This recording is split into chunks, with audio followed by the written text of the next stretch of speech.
राज्यसभा चुनाव में horse trading Yogendra और निर्मला से पूछताछ। अब रखुवर की बारी। चमरा लिंडा और देवेंद्र सिंह से भी जानकारी लेगी पुलिस। नमस्कार, आजाद सिपाही में आपका स्वागत है। मैं हूं राकेश सिंह। अजय शर्मा की रिपोर्ट। झारखंड में सरकार बदलते ही पुलिस की चाल भी बदल गई। इन दिनों वो अपनी कार्य प्रणाली बदलने में लगी हुई है। पिछले 5 वर्षों में पंगु बना दिए गए सिस्टम पर लोगों का भरोसा दोबारा कायम करने के लिए डीजीपी एमवी राव के निर्देश के आलोक में पूरा पुलिस महकमा जुट गया है।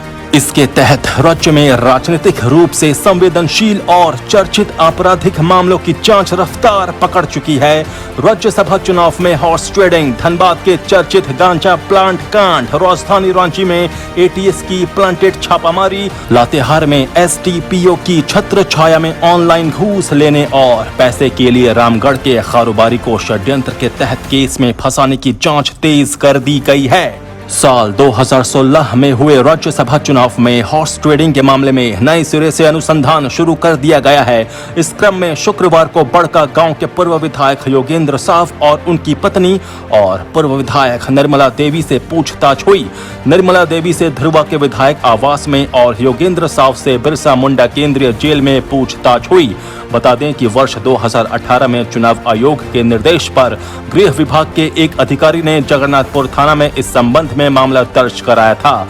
उसमें आरोपी तो कई नामचीन थे, लेकिन पुलिस ने उनसे पूछताछ नहीं की थी। झारखंड में सरकार बदलते ही उस मामले की जांच की दिशा बदल गई।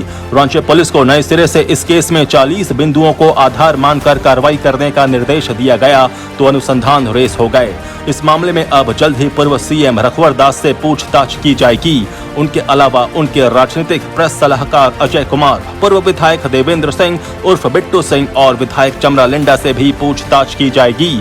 बता दें कि हॉर्स ट्रेडिंग का आरोप 2016 में लगा था। उसी समय चुनाव आयोग ने इस संबंध में एफआईआर करने को कहा था। एफआईआर वर्ष 2018 में हुआ। नए सिरे से हो रही जांच में ये पता लगाने को कहा गया है कि आयोग के पत्र पर कार्रवाई क्यों नहीं की गई। शुक्रवार को हुई पूछताछ में निर्मला देवी ने रांची पुलिस को बताया है कि पुलिस उनके पीछे पड़ी थी। मतदान के दिन छिप छिपाकर वो शहर तक आई और किस तरह वो उस समय के नेता प्रतिपक्ष हेमंत सोरेन के आवास में चली गई थी, वही उन्हें लेकर विधानसभा पहुंचे थे। निर्मला देवी ने यह भी बताया कि उस समय उनके घर पर रघुवर दास, अजय कुमार आए थे। उन पर भाजपा उम्मीदवार के पक्ष में मतदान करने के लिए दबाव बनाया जा रहा था। इस क्रम में उन्हें लालच भी दिया गया। एटीएस की कार्रवाई पर जांच आज एसपी और इंस्पेक्टर तक। दिलावर खान बोला, मैंने नहीं दी थी सिम्मी कनेक्शन की जानकारी। राजधानी के बूटी इलाके में एटीएस की कार्रवाई अब सवालों के घेरे में है। रिमांड पर लिए गए जमीन कारोबारी दिलावर खान रांची पुलिस के अधिकारियों की पूछताछ में इस बात से मुकर गया कि उसने राकेश सिंह और आदिल अफरीदी के सिम्मी कनेक्शन की जानकारी एटीएस को दी थी। सिम्मी वाली कहानी तो एटीएस के इंस्पेक्टर और एसपी जाने। इस घटना पर डीआईजी ने जो रिपोर्ट सौंपी है उसमें एटीएस के इंस्पेक्टर और एसपी के विरुद्ध कार्रवाई की अनुशंसा की गई है। अब तक की जांच से ये स्पष्ट हो गया है कि सदर थाना में एटीएस की ओर से जो मामला दर्ज कराया गया था वो झूठा है। एक षड्यंत्र के तहत आदिल अफरीदी और राकेश सिंह के पास से हथियार बरामदगी दिखाई गई थी। इस खुलासे के बाद सदर पुलिस ने आदिल और राकेश को छोड़ दिया और दिलावर और उसके चालक शब्बीर को षड्यंत्र रचने और अवैध हथियार रखने के आरोप में जेल भेज दिया।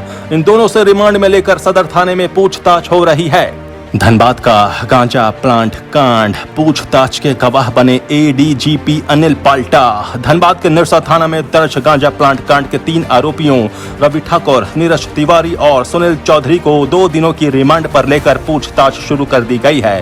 तीनों से सीआईडी की टीम ये जानने की कोशिश कर रही है कि गांजा किसने लाया था, किसके कहने पर प्लांट किया गया और इस मामले में चिरंजीत घोष को क्यों फंसाया गया। शुक्रवार को सीआईडी के एडीजीपी अनिल पाल्टा खुद इस पूछताछ में मौजूद रहे।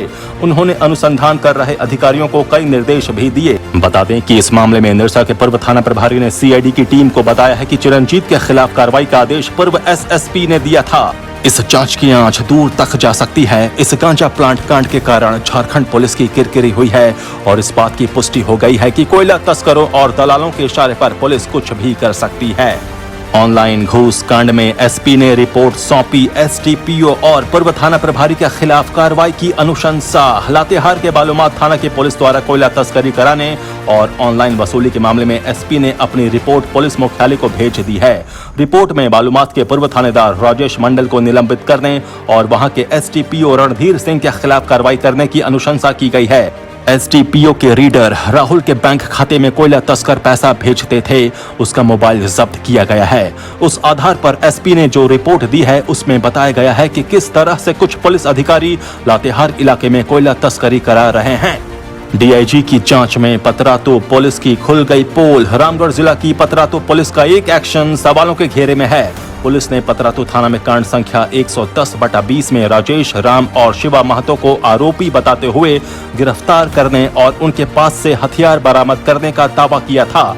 पतरातू थाना में तैनात प्रशिक्षु दारोगा मुराद हसन के बयान पर दर्ज किया गया था, वो पूरी तरह से फर्जी है। राजेश राम को पतरातू पुलिस ने रांची के मोरहाबाद स्थित एक फ्लैट से गिरफ्तार किया था, जिसका सीसीटीवी फुटेज भी मौजूद है। जबकि पुलिस ने रिपोर्ट में दर्शाया कि वाहन चेकिंग के दौरान उसे नलकारी पुल के पास से पकड़ा गया। इस मामले की जांच हजारीबाग के डीआईजी अमोल वेणुकांत होमकर ने पिछले 2 दिनों में की है।